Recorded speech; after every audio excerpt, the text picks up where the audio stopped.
지금 직업훈련을 생각하고 계십니까? 일단 제 얘기를 들어보시고 본인이 여기에 해당된다고 생각이 되시면 일단 한 번 더 생각을 해보시고 결정은 나중에 하시길 바랍니다. 그럼 직업훈련을 받는데 부적절한 유형에는 어떤 유형이 있는지 알아보겠습니다. 제가 지금부터 말씀드리는 분들은 절대로 직업훈련을 받지 마라 이런 의미가 아니라 직업훈련의 효과를 볼 수 없는 그런 분들이라고 생각하시면 좋을 것 같네요. 대부분의 훈련들이 정말 짧으면 3개월 그리고 길면 6개월 그리고 정말 긴 과정 같은 경우는 1년짜리도 있는데요. 이렇게 긴 시간을 투자했는데 그만한 효과를 볼 수 없으면 훈련생 본인한테도 좋을 게 없고 더욱이 훈련기관이나 훈련비를 지원해주는 고용노동부 입장에서 좋을 게 없겠죠. 그래서 이번 영상에서는 직업훈련을 받아도 효과를 기대하기 힘든 분들 그런 분들에 대해서 말씀을 드리겠습니다. 첫 번째 유형으로는 훈련비 누팡입니다. 이분들 같은 경우에는 훈련을 잘 받아서 취업을 하는 게 목적이 아니라 매달 지원되는 훈련비 그 자체가 목적인 그런 분들이거든요. 그런데 이 훈련 지원비가 사실 얼마 안 돼요. 최소 16만원 그리고 많아야 40만원이 조금 넘는 금액인데 글쎄요, 이걸 받겠다고 직업훈련을 받으시는 분들이 있어요. 이분들의 철학과 제가 경제관념은 제가 잘 모르겠는데 요즘 최저시급도 많이 올랐는데 이럴 거면은 차라리 알바를 하는 게 낫지 않나 그런 생각도 들어요. 저는 누팡들 같은 경우에는 특징이 훈련 기간 동안 출석도 잘 하시고 과정도 잘 따라오십니다. 그리고 심지어 자격증도 잘 따세요. 근데 문제는 이분들이 취업을 안 해. 그러니까 애당초 취업에 그렇게 절박하지 않거나 본인의 취업 기준이 상당히 높으신 분들이 많아요. 아니 훈련 기간 동안 수업도 잘 받고 자격증도 잘 땄는데 이게 무슨 문제냐 이렇게 생각하시는 분들도 계시겠지만 잘 따져보면 문제가 있습니다. 먼저 누팡들 입장에서는 취업이나 이직이 목적이 아니시라면 몇 달씩 되는 훈련 기간이 사실은 본인한테 큰 의미가 없거든요. 그냥 시간만 죽이는 거지. 그리고 여러분들이 이게 있어요. 대부분의 직업훈련이 지금 국비 지원이거든요. 그러니까 요즘 내 돈 주고 훈련 받으시는 분들은 거의 없다고 보시면 돼요. 이 훈련비가 물론 경우에 따라서는 큰 차이가 있지만 작게는 150만원 그리고 많으면은 600만원 정도 이렇게 하거든요. 이걸 다 나라에서 대주는 거예요. 그러다 보니까 지금 국비 지원 훈련을 받으시는 분들은 본인이 이제 국비 장학생이라고 생각하셔도 무방해요. 그러면 나라에서는 왜 이렇게 돈을 대줄까요? 여러분들 취업하라고 도와주는 거죠. 이게 가장 큰 목적이에요. 그래서 국비 지원을 받고 훈련 과정에 참여하시는 분들은 어떻게 보면은 이제 취업이 의무사항이라고 볼 수 있어요. 물론 본인이 막 하려고 하는데 여러가지 요건상 어려워서 못할 수도 있지만 어쨌든 나라에서는 여러분들한테 취업해서 고용률 좀 높이라고 이렇게 몇백만원씩 지원을 해주는 겁니다.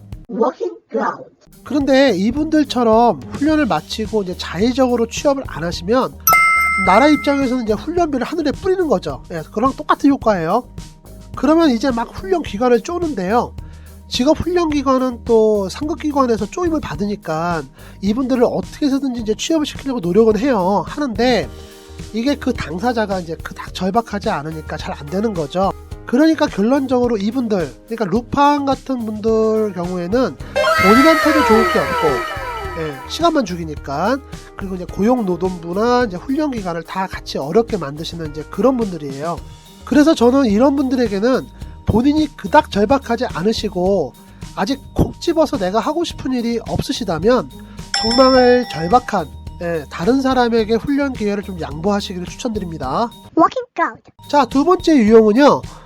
이분들은 배움에 대한 욕심이 아주 많으신 분들이거든요. 바로 마음은 벌써 미슐랭 이런 유형입니다. 직업훈련에 참가하시는 분들 중에 정말 원대한 포부를 갖고 오시는 분들이 많은데요. 이분들 중에는 이번 직업훈련을 통해서 그 분야의 최고 전문가가 되고 싶어 하시는 그런 분들도 계세요. 그러다 보니까 본인들이 이 직업훈련에 기대하는 게 많아요. 굉장히 고도의 기술과 비법을 요구하기도 하는데요. 이건 총 한 번도 쏴보지 않은 신병이 난 신병교육대를 나가면 스나이퍼가 돼서 전쟁터를 누비고 역사책에 남는 전설적인 저격수가 되겠어 하는 거하고 똑같죠. 그러다 보니까 자꾸 요령만 가르쳐달라고 이제 쪼르기도 하는데요. 우리가 흔히 전문가라고 부르는 분들이 몇 달 공부하고 이렇게 훈련해서 그 자리에 올랐겠어요? 응? 정말 오랜 시간 공부하고 실습해서 이제 그 자리에 오르신 분들인데 뭐 몇 달 훈련 받고 이제 그걸로 그런 자리에 오르고 싶어 하시면 뭐 물론 마음은 가상하나 이게 되겠냐고요. 대부분의 직업 훈련은 딱 엔트리 레벨에서 교육이 시작합니다. 예, 정말 초보자 수준에서 시작을 해서 그 분야의 포괄적인 내용이나 이제 기술을 습득하게 하는 게 이게 학습 지향점이거든요. 그래서 비전공자나 경력이 불일치하시는 분들이 다른 직무로 뭐 취직이나 또는 이직을 할 때 도와주는 훈련이지 이게 무슨 고급 기술자 과정은 아니에요. 예, 그래서 이런 분들에게는 좀 죄송한 말씀이지만 그렇게 본인의 포부가 크시다면 차라리 정규대학에서 전공으로 배우시는 게 그게 좋지 않을까 싶습니다. 그리고 마지막 유형으로는 이제 콜럼버스 유형이 있습니다. 이분들의 특징은 아주 최신 기술을 배우고 싶어 하세요. 예, 많은 분들도 아시겠지만 지금 인공지능이나 사물 인터넷 그리고 이제 4차 산업혁명의 유명한 직업들이 많이 화제가 되고 있는데요. 이 콜럼버스 유형에 해당하시는 분들은 최신 트렌드에 따라서 최신 기술을 배우고 싶어 하시는 분들이거든요. 근데 이제 문제는 이런 최신 기술은 직업훈련 과정에는 없어요. 네. 이게 왜 그러냐면 직업훈련을 할 수 있는 과정은 굉장히 클래식한 분야의 과정이 많습니다. 그러니까 이미 산업체나 시장에서 충분히 활용된 기술들 뭐 그 중에서도 이제 검증되고 체계화된 기술들이 이 훈련 과정에 포함이 되는데요. 사물 인터넷이나 인공지능 같은 경우에는 지금 뭐 한창 개발이 되고 있고 또 상용화가 되려고 하는 단계잖아요. 그러다 보니까 아직은 훈련 과정에 필요한 지식하고 기술을 이렇게 파악할 수가 없고요. 뭐 강사는 또 누가 하겠어요. 막말로 지금 이런 거 강의할 수 있는 사람이라면 뭐 산업체에서 개발을 하고 있지 이거 직업학교 선생 하겠냐고요.